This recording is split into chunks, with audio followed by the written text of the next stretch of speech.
The recent resignation of Erik Siebert, the U.S. Attorney for the Eastern District of Virginia, has sparked a significant investigation by Democrats on the House Judiciary Committee. This inquiry was initiated just a week after Siebert's unexpected departure and coincides with the indictment of former FBI Director James Comey, which was signed by Siebert's successor, Lindsey Halligan. The timing of these events raises eyebrows, especially since Siebert faced scrutiny for not pursuing charges against the political figures such as New York Attorney General Letitia James, who has been a vocal critic of former President Trump. In a striking social media post following Siebert's exit, Trump urged U.S. Attorney General Pam Bondi to take action against his perceived political adversaries, including Comey, James, and Democratic Senator Adam Schiff from California, labeling them as guilty as hell. Trump also praised Halligan, one of his former defense attorneys, as a really good lawyer, and insisted that there should be no further delays in prosecuting these individuals. Halligan, who was sworn in as the interim U.S. attorney shortly after Siebert's resignation, lacks prior prosecutorial experience, which adds another layer of complexity to this situation. Just 3 days into her new role, Halligan oversaw the indictment of Comey on 2 counts, making false statements and obstruction of justice, stemming from testimony he provided nearly 5 years ago. Comey has publicly denied any wrongdoing, vowing to fight the charges.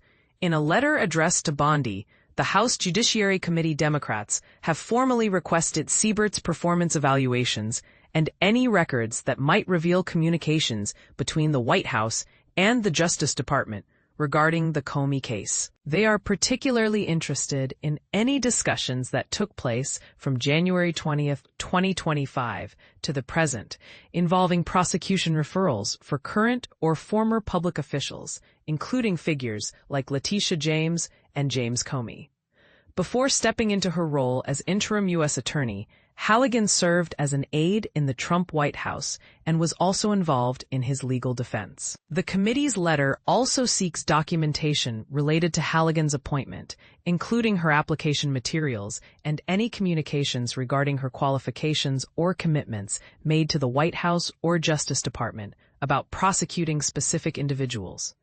Given that the Democrats are currently in the minority and lack the power to issue congressional subpoenas, it is unlikely that their requests will be fulfilled by the Trump administration.